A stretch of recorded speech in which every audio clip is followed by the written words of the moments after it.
Hello, Standard Third. How are you? I hope you all are fine. बच्चों, आज हम लोग चैप्टर 6 स्टार्ट करने वाले हैं।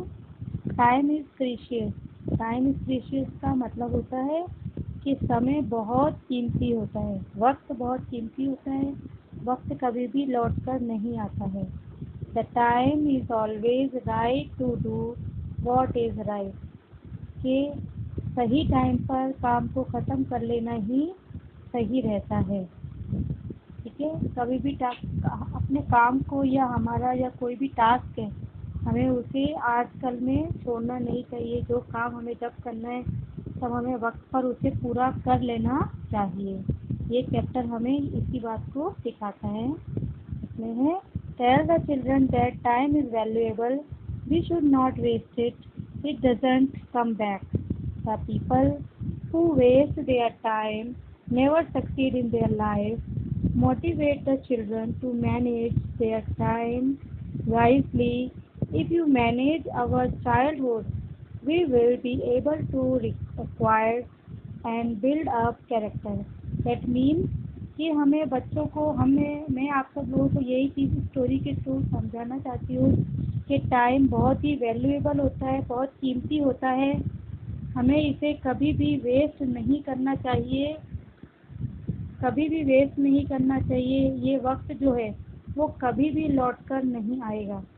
वो लोग जो हमेशा अपने टाइम को बर्बाद करते हैं, बस काम छोड़ के बैठे रहते हैं, वो कभी भी अपनी ज़िंदगी में सक्सेस नहीं पा पाते। वो हमेशा अनसक्सेसफुल रह जाते हैं। उनके टास्क होते हैं या उनका जो भी उनको काम पूरा करना होता है, समय पर वो अपना काम पूरा नहीं करते।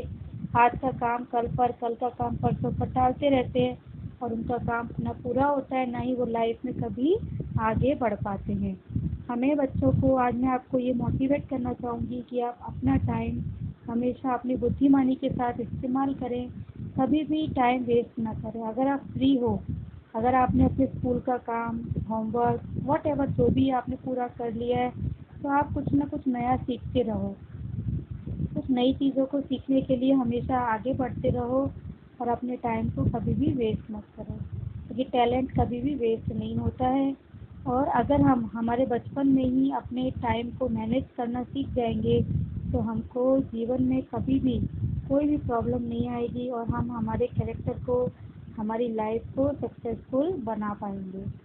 ये स्टोरी जो है वो इसी जो टॉपिक है टाइम इज़ प्रीशियस, इसी के ऊपर हमें सिखाती है।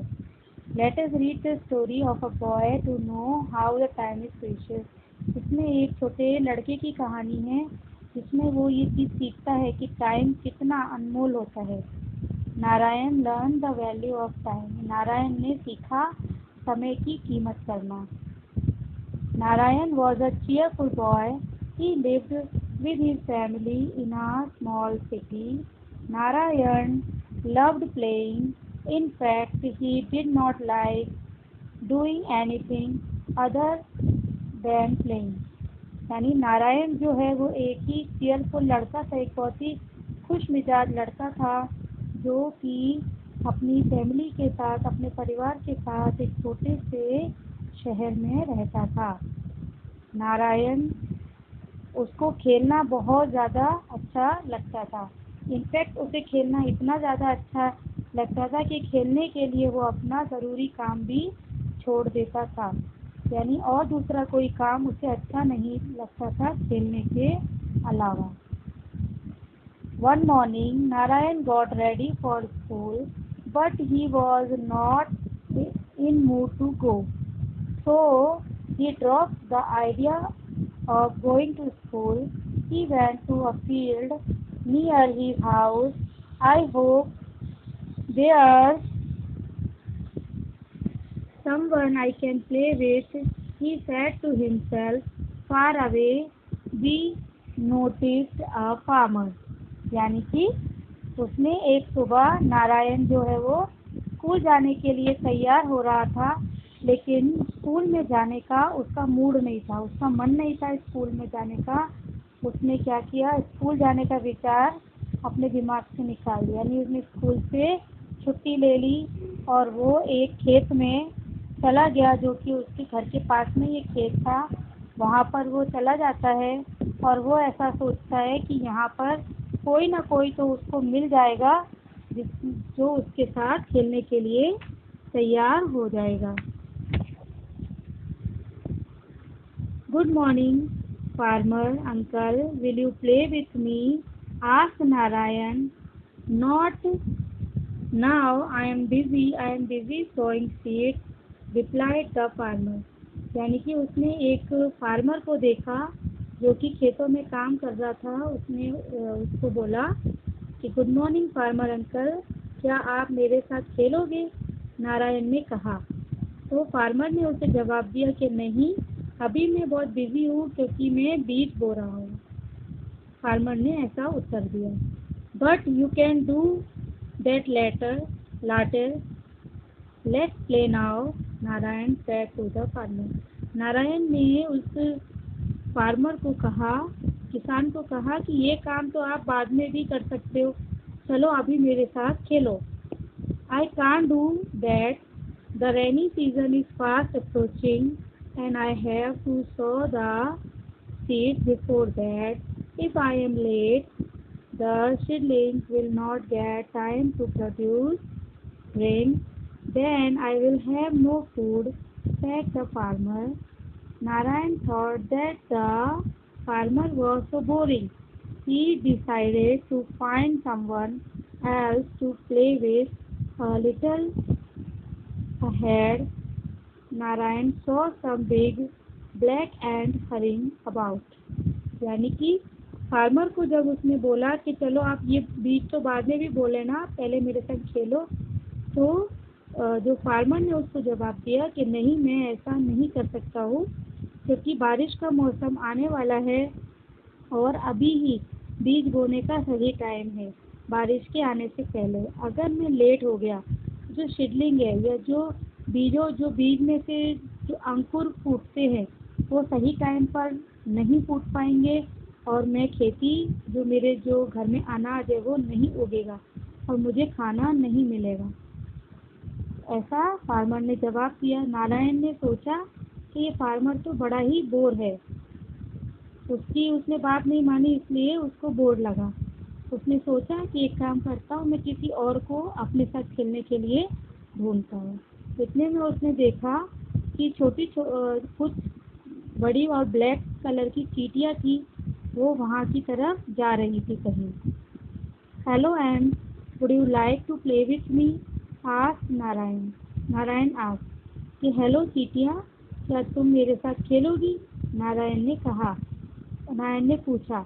Sorry, we don't have time to play, we are gathering food for the rainy season, said the leader of ends.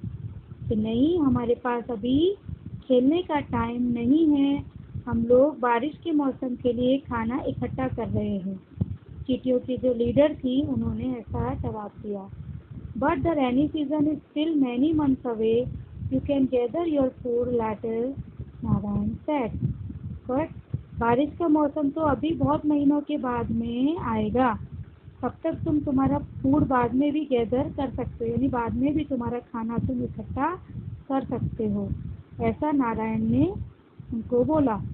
If we play now, we will not be able to gather enough food, come back when the rain start, they will be play with you, said the leader of the ant. यानी कि अगर हम अभी तुम्हारे साथ खेलेंगे तो हम बारिश के मौसम के लिए जो जितना हमको फूड चाहिए, पर्याप्त फूड हमारा इकट्ठा नहीं हो पाएगा और हमारा जो है फूड बाकी रह जाएगा और बारिश स्टार्ट हो जाएगी। तो जब बारिश स्टार्ट हो जाएगी तब हम खेलेंगे, ऐसा लीडर आंटी ने उसको बोला। तो बच्चों, आज की स्टोरी में आपको यहीं तक एक्सप्लेन कर रही हूँ।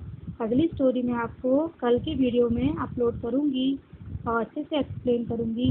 जितना आप लोगों ने इस स्टोरी से समझा होगा कि जो नारायण जो एक बच्चा है वो अपने काम को जितनी इम्पोर्टेंस नहीं देता, तो उतनी ही खेल को इम्पोर्टेंस देता है और इसी की वजह से वो फार्मर को और चींटियों को भी बोलता है कि वो अपना काम छोड़ के उसके साथ खेले। लेकिन ना फार्मर ने उसकी बात सुनी और ना ही एंट्स ने उसकी बात सुनी, क्योंकि उनको अपना काम ज़्यादा प्यारा है। एक बार हमारा काम टाइम पर पूरा हो जाए फिर हमारे पास बहुत टाइम होता है अपनी लाइफ को एंजॉय करने का। एंजॉयमेंट बहुत ज़रूरी होता है, लेकिन हमारा काम, हमारा जो टास्क है उसे टाइम पर पूरा करना सबसे पहले ज़रूरी होता है। काम को छोड़ के खेलना अच्छी बात नहीं होती है। उसकी आगे की स्टोरी मैं आपको अगले वीडियो में आपको एक्सप्लेन करूँगी। तो आपको ये अच्छे से आपको इस स्टोरी को सुनना है और इसके हार्ड वर्ड्स को आपको आपकी नोटबुक में राइट डाउन करना है। All the best to all of you, keep watching my other videos, stay home, stay safe, good bye.